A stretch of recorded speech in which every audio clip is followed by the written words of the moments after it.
जय शंकरा, जय नागदेवता. उद्याचा दिवस आपल्या हिंदू संस्कृतीत खूपच पवित्र आहे.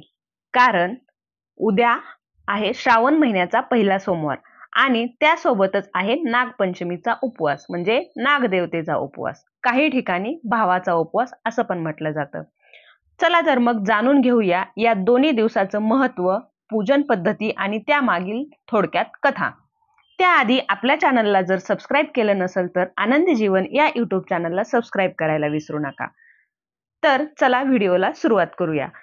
सोमवाराचं महत्त्व. श्रावण सोमवाराचं काय महत्त्व आहे हे आता आपण पाहूया. तर 24 जुलैला ही आपली आषाढ अमावास्या म्हणजे दीप अमावास्या झाली. त्यानंतर 25 जुलैपासून म्हणजे वार शुक्रवारपासून श्रावण महिन्याला सुरुवात झाली. त्यानंतर पहिला जो श्रावण सोमवार येणार आहे तर तो उद्या म्हणजेच 28 जुलैला हा श्रावण सोमवार असणार आहे. तर त्या श्रावण सोमवार आणि श्रावण महिना म्हणजे शिवभक्तीचं पर्व. या महिन्यात प्रत्येक सोमवार भगवान शंकराला समर्पित असतो. पण पहिला सोमवार हा विशेष मानला जातो. या दिवशी स्त्रिया आपल्या पतीस दीर्घायुष्य व्हावं म्हणून उपवास करतात. कुमारिका म्हणजे कन्या त्या मनोभावे प्रार्थना करून उत्तम वर मिळवण्याची इच्छा व्यक्त करतात. श्रावण सोमवारी म्हणजे पूजा कशी करायची असती तर सकाळी लवकर उठून स्नान करून चांगले स्वच्छ वस्त्र परिधान करायचे असते. तुम्हाला जर शक्य झालं तर मंदिरात जाऊन, नाहीतर मग घरीच आपण पूजा करायची. तर भगवान शंकर, पार्वती, गणपती आणि नंदी यांची पूजा मंदिरात जाऊन करायची जर शक्य झालं तर. त्यासोबत मग पूजेसाठी लागणारं साहित्य काय काय तर बेलपत्र, जल, दूध, गंध, पुष्प म्हणजे फूल हे सगळं अर्पण करून ओम नमः शिवायचा जप करायचा असतो. जर शक्य झालं तर तो 108 वेळा जप करायचा आणि त्यासोबतच बेलपत्र पण व्हायचं असतं. तर शिवलिंगावर अभिषेक केला जातो तो म्हणजे दूध, दही, मध, साखर आणि गंगाजल. तर श्रावण सोमवाराची कथा थोडक्यात काय तर एक गरीब ब्राह्मणाने श्रावण महिन्यात मनोभावे उपासना करून शिवाची भक्ती केली म्हणजे शंकरांची. तर शंकरांनी प्रसन्न होऊन त्याच्या जीवनात सुख, समृद्धी आणि मोक्ष दिला. म्हणून हा सोमवार विशेष पवित्र मानला जातो. तर त्यासोबतच आपला उद्या जो असणार आहे तर तो नागपंचमीचा उपवास पण असणार आहे. तर पंचमी म्हणजे की श्रावण शुद्ध पंचमीला नागपंचमी साजरी केली जाते. तर आपल्या संस्कृतीत सर्पाला पूज्य स्थान दिलेले आहे. तर नागपंचमीच्या दिवशी नागाची पूजा करतात. तर मग नाग हे भगवान शंकराच्या गळ्यात विराजमान असतात म्हणून तेही पूजनीय मानले जातात. तर हा योग आहे ते दोन्ही एकाच दिवशी आलेला आहे. तर सर्पांना अन्न देणे, पूजा करणे आणि पृथ्वी आणि पर्यावरणाबद्दल आपली कृतज्ञता दर्शवणे होय. तर नागपंचमीचा पूजा कशी करायची असते? शक्य झालं तर मग वारुळाला जायचं म्हणजे जर असेल जवळपास तर, नाहीतर मग आपलं घरीच तो जो फोटो भेटतो तर तो फोटोची पूजा करायची आणि घरीच आपण पूजा करू शकतो. तर हे दोन्ही मुहूर्त म्हणजे दोन्ही जे आलेले आहेत ते एकाच दिवशी आलेले आहेत. नागपंचमीचा उपवास आणि श्रावण सोमवारचा उपवास. तर मग त्या दिवशी नागदेवतेला दूध अर्पण करायचं असतं आणि जर कागदावर किंवा भिंतीवर नागाचे चित्र काढून त्याची पूजा पण केली जाते. काही ठिकाणी नाग मंदिरात प्रत्यक्ष जाऊन पण पूजा केली जाते. तर महिलांनी या दिवशी उपवास करून नागदेवतेला दुर्वा, दूध, अक्षदा अर्पण करायच्या असतात. तर याची पण एक पौराणिक कथा आहे. तर एकदा एका शेतकऱ्याच्या मुलाने नागाला मारले आणि त्याचा परिणाम म्हणून त्या नागाने त्याच्या सर्व कुटुंबावरती दंश केला. तर शेवटी त्याने नागपंचमीच्या दिवशी उपवास करून आणि मनोभावे क्षमा मागून पूजा केली. तेव्हा नागदेव प्रसन्न झाले आणि त्यांच्या कुटुंबाला वाचवले. तर श्रावण सोमवार आणि नागपंचमी दोन्ही दिवस आपल्याला श्रद्धा, संयम आणि भक्ती शिकवतात. तर हे पाहिलं आपण श्रावण सोमवारची पूजा आणि पंचमीची पूजा. तर मग आपण त्यासोबतच आता पाहणार आहोत की शिवमूठ म्हणजे काय? आपण जे सोमवारी शिवमूठ वाहतो तर ती शिवमूठ का व्हायची आणि त्याचं काय कारण आहे? तर हे पण पाहणार आहोत. पण सगळ्यात आधी सांगते की उद्याची शिवमूठ तीळ.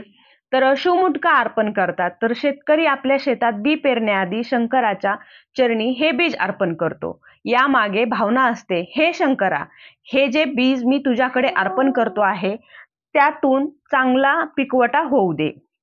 शिवमूठ मध्ये अनेक धान्य असतात. यामागे संदेश असतो की सर्व अन्न, सर्व धान्य पवित्र आहे, म्हणूनच एकाच वेळी सर्व धान्य शंकरांना अर्पण केले जातात. नवीन हंगामाच्या सुरुवातीला चांगला आरंभ व्हावा म्हणून शिवमूठ अर्पण केले जाते. या शिवमुठीतून भक्त शंकराशी आपली श्रद्धा व्यक्त करतात. त्याला मनापासून प्रार्थना करतात की घरात सुख समृद्धी राहो. तर मग हे शिवमूठ कधी अर्पण करतात, तर मुख्यतः श्रावण सोमवारी ही शिवमूठ आपण अर्पण करतो. काही ठिकाणी नागपंचमीला किंवा पोळा सणाला पण देखील ही शिवमूठ अर्पण करतात. मग ही अर्पण करताना काय म्हणायचं, तर शिवमूठ अर्पण करताना ओम नमः शिवाय, ओम नमः शिवाय असं म्हणून पण आपण अर्पण करू शकतो, किंवा शिवमूठ अर्पण करून सुख समृद्धीची प्रार्थना पण करू शकतो. तर शिवमूठ ही केवळ एक परंपरा नाही, ती निसर्ग, अन्न, देव आणि मागील एकतेचं प्रतीक आहे. ती आपल्याला नम्रता, कृतज्ञता आणि संयम शिकवते.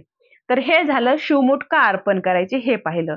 मग आता आपण पाहूया बेलाचं जे आपण पान वाहतो, बेलपत्र जे म्हणतात, तर ते का अर्पण करतात शिवजींना. तर बेलाचे पान म्हणजे त्रिदळ पत्र आहे. एकाच देठावर 3 पानं असतात. ही 3 पानं म्हणजे ब्रह्मा, विष्णू आणि महेश यांचं प्रतीक, किंवा 3 गुण, सत्व, रज आणि तम, किंवा शिवांचे त्रिनेत्र, त्रिशूळ आणि त्रिकाळ. शंकरांना बेलाचे पान अर्पण करतो, तर ते पुराणानुसार बेलाचे पान हे भगवान शंकराला अत्यंत प्रिय आहेत. बिल्वपत्र प्रियम शंभो असं शिवपुराणात म्हटलं आहे. बेलाचं त्रिदळ हे ब्रह्मा, विष्णू, महेश यांचं रूप मानलं जातं. 3 पानं एकत्र शंकराला अर्पण केल्याने सर्व देवांचा आशीर्वाद मिळतो. बेलाचं पान अर्पण केल्याने मोठमोठी पापही नष्ट होतात असं शास्त्रांमध्ये सांगितलं आहे. विशेषतः श्रावण महिन्यात बेलाचं पान अर्पण केल्यास अनंत पुण्य लाभतं. आणि बेलाचं पान हे थंड असतं, त्यामुळे शंकरांना शरीराला शीतलता मिळते. ते विषनाशक, रक्तशुद्धीकारक आणि पचनास उपयुक्त मानलं जातं.